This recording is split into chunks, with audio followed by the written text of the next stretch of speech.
Hello, everyone. Today we are going to discuss the essay In the Ruins of the Future, written by Don Delillo. Okay, let us first look at the profile of the author. Don Delillo is a renowned American writer who has published more than a dozen novels, as well as short stories, essays, and plays. He was born in 1936 in New York City to an Italian immigrant family and graduated from Fordham University in 1958. He worked as a copywriter for an advertising agency before becoming a full-time novelist in the 1970s. His novels explore themes such as media, technology, consumerism, terrorism, and history, often with a postmodernist and satirical approach. Some of his most acclaimed works include White Noise, published in 1985, which won the National Book Award, Libra, 1988, which fictionalizes the life of Lee Harvey Oswald, Underworld, 1997, which spans several decades of American history, and The Body Artist, 2001, which experiments with language and time. DeLillo has received numerous honors and awards for his literary achievements, such as the PEN Faulkner Award, the Jerusalem Prize, the Library of Congress Prize for American Fiction, and the PEN Saul Bellow Award for Achievement in American Fiction. Moving on to the essay that we have to study, this is a this is a newspaper article which was published just 3 months after the September 11 attack um, happened in 2001. I think we have discussed this a little bit in class. I told you about the background of these terrorist attacks, and they involved the hijacking of several passenger airplanes in America, and it was done by an international terror organization called Al Qaeda, led by Osama bin Laden. And these particular incidents, it had a huge impact on how American people view themselves, their place in the world, and how their lifestyle is subject to attack by by people from the other part of the world, the opposite end of the world.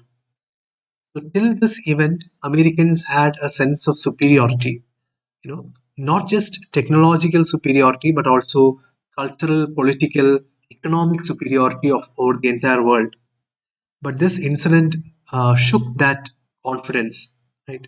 It made Americans aware that their very way of life can be destroyed in 1 second, 1 instant. So the text in The Ruins of the Future reflects on the September 11 attacks and their aftermath. The author explores how the attacks changed the way people think and act, how they affected American culture, politics, and identity. He also describes some of the stories of survivors, victims, and witnesses, as well as some of the symbols and memorials that emerged in response to the tragedy. He contrasts the global and technological forces that led to the attacks with the local and human reactions that followed them. He suggests that there is a need for a counter narrative to challenge the apocalyptic vision of the terrorist and to restore a sense of meaning and connection in a world of violence and uncertainty. So, one of the ideas that we are going to discuss in this essay is about the need for a counter narrative. So, you should understand what a counter narrative is. A narrative simply means a story. Right? It is the narration of a sequence of events. Usually, after any incident, we have a narrative, we have a sequence of events which is told by the media or the government about how that event happened. But sometimes historians or philosophers, they try to reinterpret this event in a different way. Maybe this reinterpretation will happen only hundreds of years after this incident. So that kind of a reinterpretation is called a counter narrative, uh, a story which challenges the ideas of what has already been established. So there is a narrative about September 11 attacks. There is a idea which people believe about this incident. But Don Delillo is saying we should find a counter narrative. We need to reinterpret these things. We need to think more deeply about the meaning of this incident. All right. Let us now try to look at the essay itself. So, the title of the essay, In the Ruins of the Future, that is a title that we need to spend some time looking at, right? Um, the future is something that we expect to be better than the present. We always have an idea that we are progressing towards the future, that the future will somehow be more pleasant, more healthy, more comfortable than what we have right now. But Don DeLillo has used ruins to describe the future. So he says this particular incident has left the future of America in ruins. What we expect or what we predict the future of America will be, it's going to be nothing but destruction or death, which has been caused by this particular terrorist attack. So it is a very pessimistic title. It is a title which has a very dark vision of the future, in the ruins of the future. So let us just listen to some part of the essay and then we'll discuss this.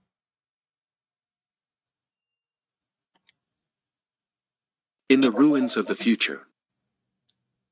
In the past decade, the surge of capital markets has dominated discourse and shaped global consciousness.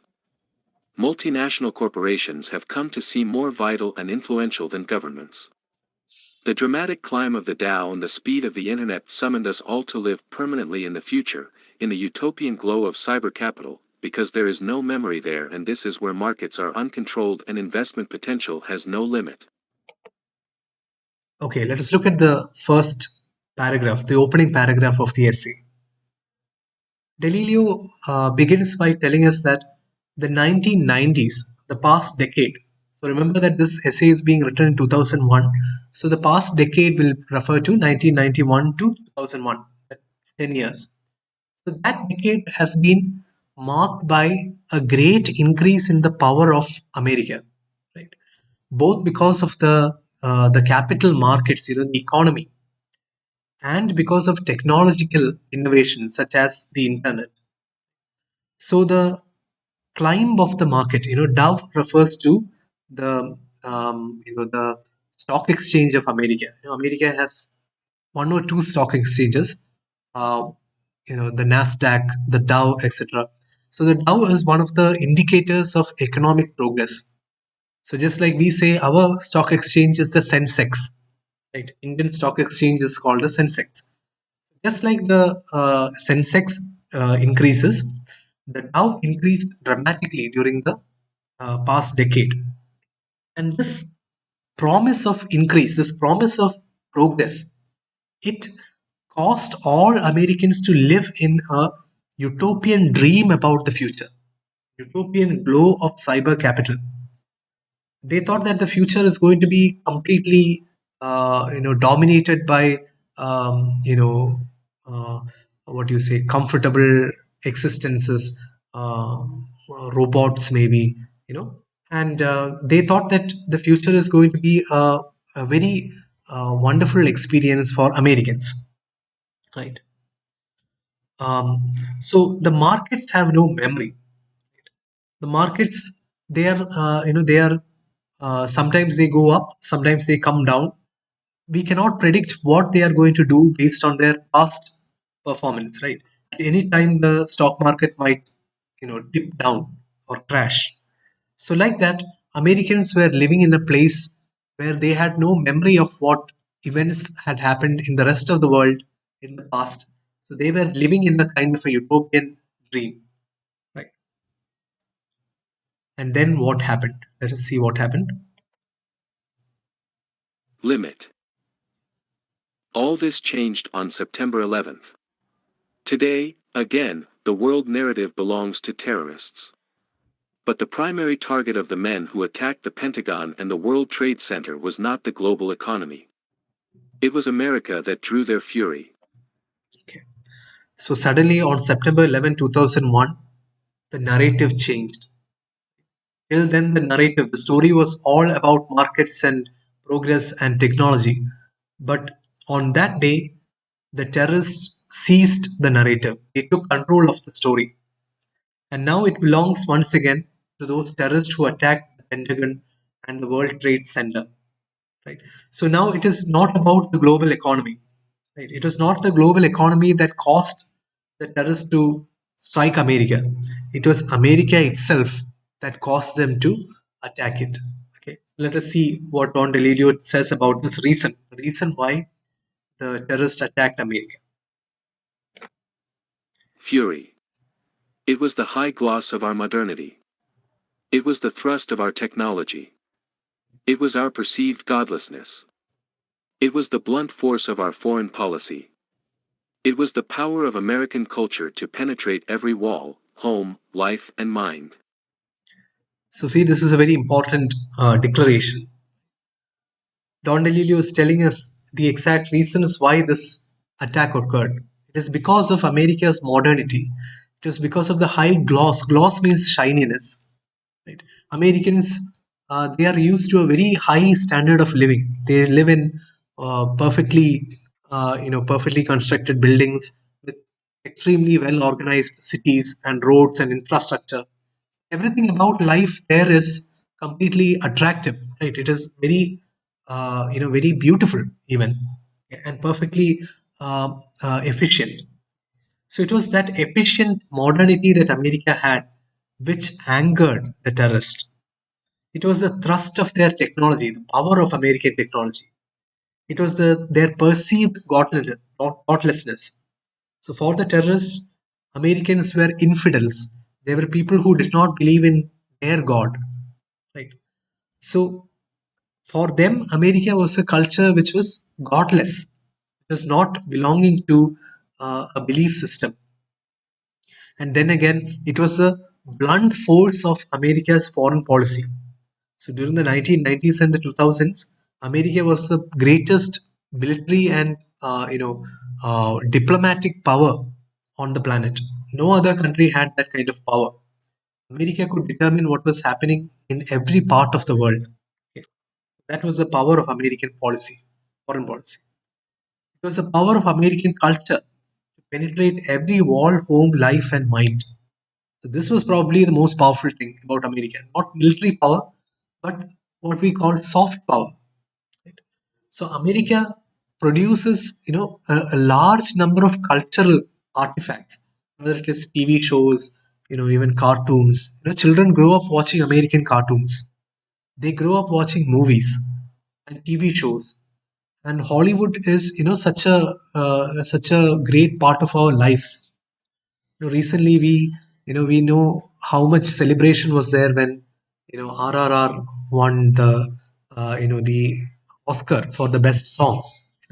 That is because we still consider the Western standards as the highest. Oscar is supposed to be the highest award that a filmmaker can get.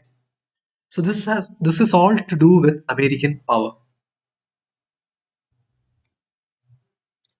Mind. Terror's response is a narrative that has been developing over years, only now becoming inescapable. It is our lives and minds that are occupied now. This catastrophic event changes the way we think and act, moment to moment, week to week, for unknown weeks and months to come, and steely years. Our world, parts of our world, have crumbled into theirs, which means we are living in a place of danger and rage. Okay. So Delilio again returns to the incident, the September 11 attack, and he says this incident has been developing for many years now. It is not a sudden incident. It is something that they have planned for many years. And now it has become inescapable. We cannot escape from this event. So the lives and minds of Americans are now occupied. The word occupy means to take control of. So especially when an army comes and takes control of a place that does not belong to it, that is called an occupation. So now the terrorists have occupied American minds. Right? So this catastrophic event, catastrophic means highly destructive. It has changed the way that we think and act, and for all the foreseeable future, this event is going to have a deep impact on the way that Americans think and act. For many years, this will be a very great influence on American lives. So our world, our means American. So Americans' world and the world of the terrorists have now crumbled into one. Just like the buildings crumbled down, the world of the West and the world of the East have now collided, crumbled into one. So the Americans are no longer living in a place of peace and prosperity. They are living in a place of danger and rage.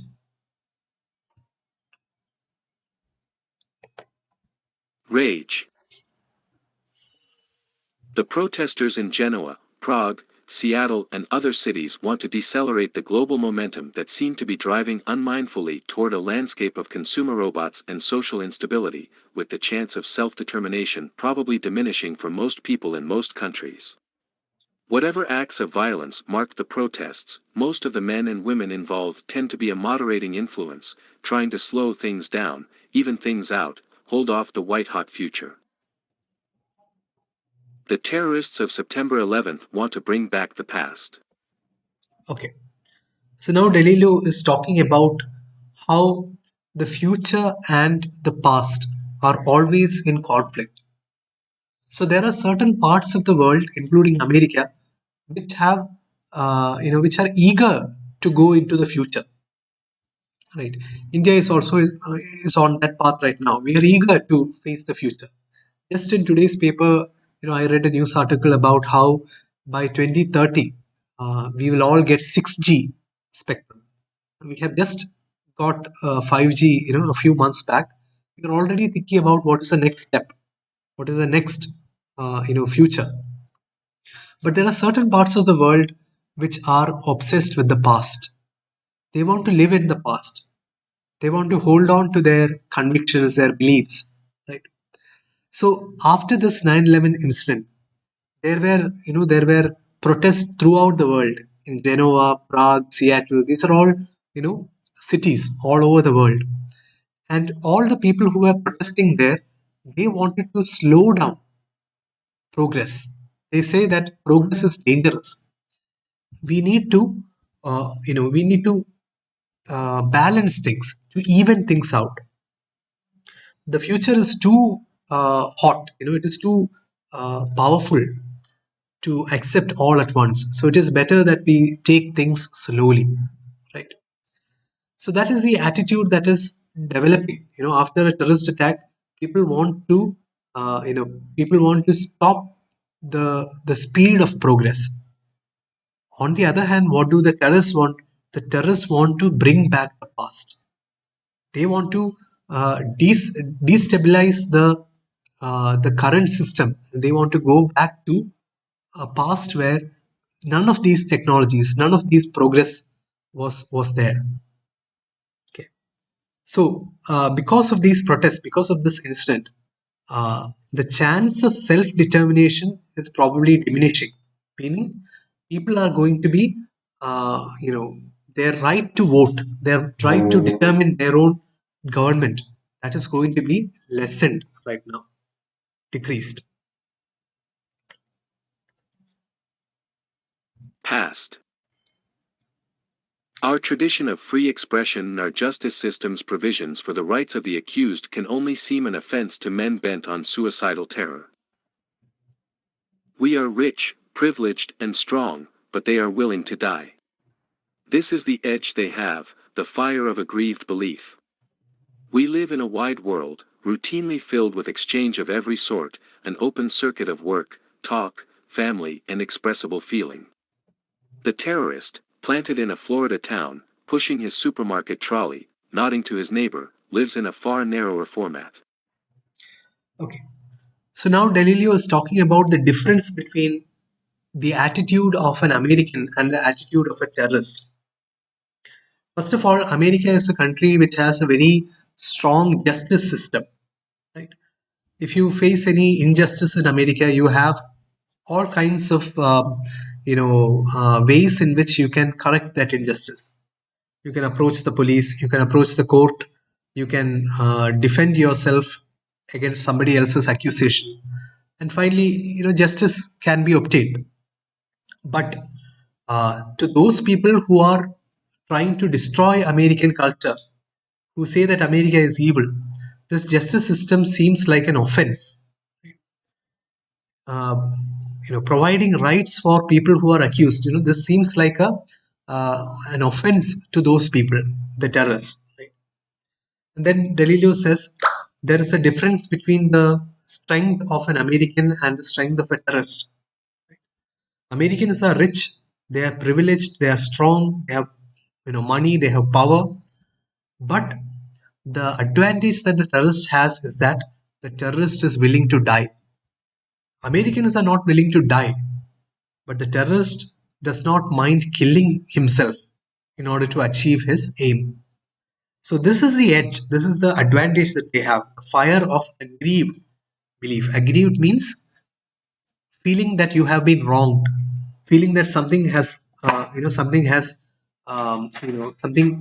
unjust has been done to you. Okay. So, we live in a wide world routinely filled with exchange of every sort. Americans live in a world where people are constantly communicating openly, right? People talk to each other. They greet, even strangers greet each other, right? But a terrorist who is planted in America in order to conduct a terrorist attack, that person does not live in the same kind of world. They only pretend to be open while they are actually keeping secrets from all the rest of the world. Okay. Format. This is his edge, his strength. Plots reduce the world. He builds a plot around his anger and our indifference. He lives a certain kind of apartness, hard and tight. This is not the self-watcher, the soft white dangling boy who shoots someone to keep from disappearing into himself. The terrorist shares a secret and a self. At a certain point he and his brothers may begin to feel less motivated by politics and personal hatred than by brotherhood itself. They share the codes and protocols of their mission here in something deeper, a vision of judgment and devastation.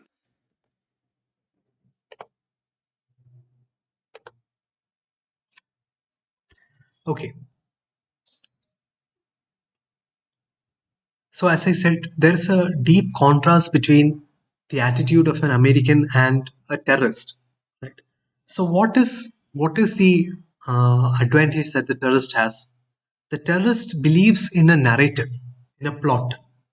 They have believed a story that they are people who have been wronged, people who have suffered injustice at the hands of the Americans. So they believe that they have a right to destroy American culture, to destroy American lives. And it is this shared belief that gives them their strength, their brotherhood. So they might be a small group of people, and they don't care for anything else other than this narrative, the story that America needs to be punished for its actions. Right. Okay.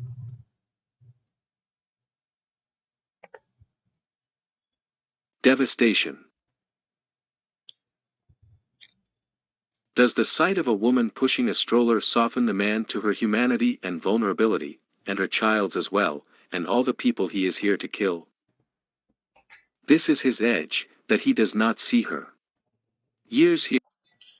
Okay. So a terrorist does not see the innocent people that he is about to kill. So a terrorist might see, a woman pushing a trolley, a shopping cart near a supermarket or something, and she might even have a baby with her. But the terrorist will not see that these are innocent people. Right? For him, they are only victims. So that is his power. The power that he does not see innocence in others, in the people that he is willing to kill. So these terrorists, they spend years in America, taking flying lessons. They lived like ordinary citizens. They bought houses. They lived as families.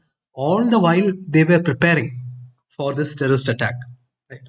They even had credit cards and bank accounts. Right? So they were completely living normal lives, but all the time they were thinking about how to destroy, how to kill. Here, waiting, taking flying lessons, making the routine gestures of community and home, the credit card, the bank account, the post office box. All tactical, linked, layered. He knows who we are and what we mean in the world, an idea, a righteous fever in the brain. But there is no defenseless human at the end of his gaze. Okay. Delillo says the terrorist clearly knows who we are, that is, who America is, and what we mean in the world. What is America's place in the world? And what is that? It is an idea. It is a righteous fever in the brain. America is an idea which stands for certain values like freedom, like democracy.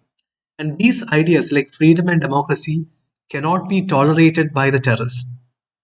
So they do whatever they can in order to stamp out these ideas, to extinguish these ideas. But the ultimate strength of the terrorist is that they never see the victims, the defenseless humans who are going to die as a result of his actions. Right? They don't see the victims. They don't see the victims as human. Gaze. The sense of disarticulation we hear in the term us and them has never been so striking, at either end. We can tell ourselves that whatever we've done to inspire bitterness, distrust, and rancor, it was not so damnable as to bring this day down on our heads. But there is no logic in apocalypse. They have gone beyond the bounds of passionate payback. This is heaven and hell, a sense of armed martyrdom as the surpassing drama of human experience. So Delilio is saying that right now the difference between us and them have become too great. It has never been so striking. So they believe that they are completely different from us, and they are not willing to accept our ideas. So we can tell ourselves that whatever we have done to inspire bitterness, distrust, and rancor, rancor means again bitterness, anger, it was not so damnable as to bring this day down on our heads. So Americans are trying to say that we did not deserve this. Whatever wrong that we have done is not that great that you have to kill thousands and thousands of innocent people, right? But Delilio says there is no logic in apocalypse. Apocalypse means complete destruction. Right? The terrorists, they have gone beyond the limits, the bounds of passionate payback. Passionate payback means, when you are angry, when somebody has done something wrong to you, in that instant you feel like striking. You feel like giving them back, a taste of their own medicine. So that is justified. In the heat of the moment, you feel like returning the hurt that you have felt. But the terrorists have gone beyond this limit. They are now doing things that are unjustifiable, right? So Delilio says there is no logic in that. This is heaven and hell, a sense of armed martyrdom. Martyrdom means dying for a cause. So the terrorists, they think that they are becoming martyrs. A martyr is a person who loses his or her life in order to advance some sort of a ideology or a cause. Right? So this martyrdom has become the surpassing drama of human experience. Meaning, for them, for the terrorists, this is now their goal in life, to die by killing Americans. Okay. So the terrorist, what does he do? He pledges his submission to God and meditates on the blood to come, which means he thinks, the terrorist earnestly believes that he is serving God by spilling the blood of innocent people. Experience. He pledges his submission to God and meditates on the blood to come. The Bush administration was feeling a nostalgia for the Cold War. This is over now. Many things are over. The narrative ends in the rubble and it is left to us to create the counter-narrative. There are 100,000 stories crisscrossing New York, Washington, and the world. Where we were, who we know, what we've seen or heard. There are the doctor's appointments that saved lives, the cell phones that were used to report the hijackings. Stories generating others and people running north out of the rumbling smoke and ash.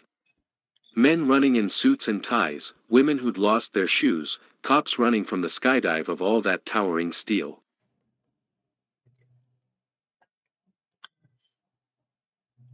So Don Delillo says, um, just before the attack, during the 2001 time period, the Bush administration refers to the government led by former American President George W. Bush, right?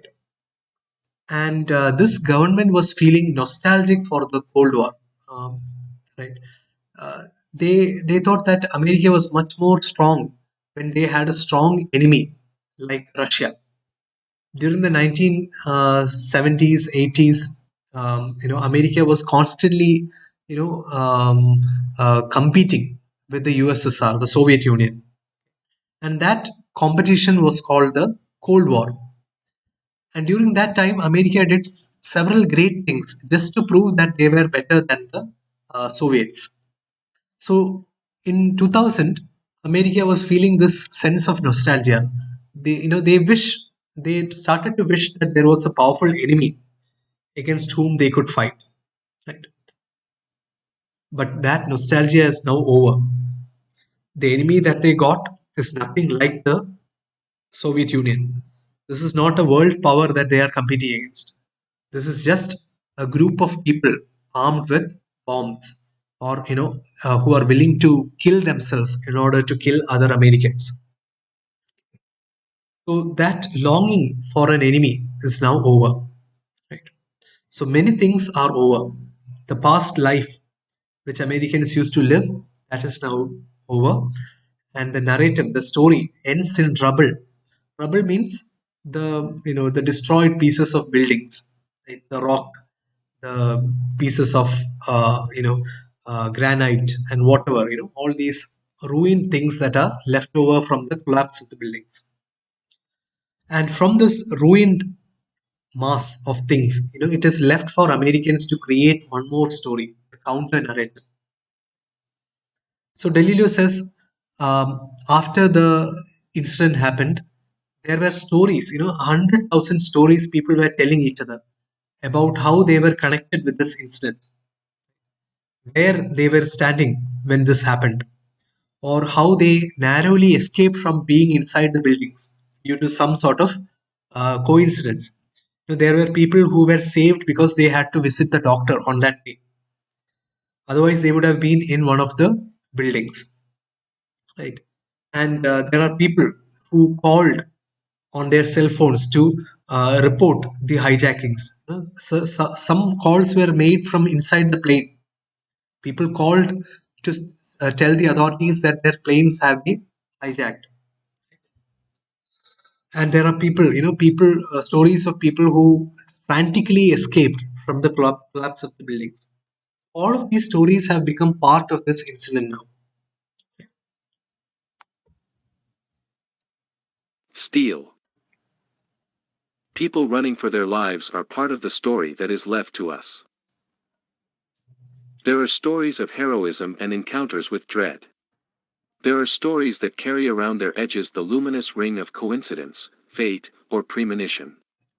They take us beyond the hard numbers of dead and missing and give us a glimpse of elevated being. For 100 who are arbitrarily dead, we need to find one person saved by a flash of forewarning. There are configurations that chill and awe us both. Two women on two planes, best of friends, who die together in a part, Tower 1 and Tower 2. What desolate epic tragedy might bear the weight of such juxtaposition? But we can also ask what symmetry, bleak and touching both, takes one friend, spares the other's grief. Okay. So now Delilio is going to tell us some of the coincidences, some of the stories that emerge from this incident. Okay. So there are stories of heroism about people sacrificing themselves to save others, and also stories about encounters with dread, about how people face their fear, right? How they encounter dread. There are stories that carry around their edges the luminous ring of coincidence. That means there are certain stories which are based on coincidence, about things happening without any connection to each other. So just because of coincidence, certain people were killed or certain other people escaped because of some small incident, just a coincidence. So these stories, they take us beyond the numbers. If you look at the numbers associated with the incident, you might say, 2,000 people dead or 3,000 people missing, whatever, right? But beyond these numbers, these stories take us to a elevated existence. They make us think about coincidence, about how people escape because of narrow chances. Okay. There are configurations that chill and awe us both. There are certain stories which make us feel surprised. Right. For example, there were two best friends, two women, on two planes, and both of them died. One person died when the first plane crashed into the first tower, and the second person died in the second crash, in the second tower. So, how could such a coincidence happen? That is what Delilio is asking, right? And then the brother of one of the women worked in one of the towers and he managed to escape. So, like this, there are thousands and thousands of stories that emerge from this incident.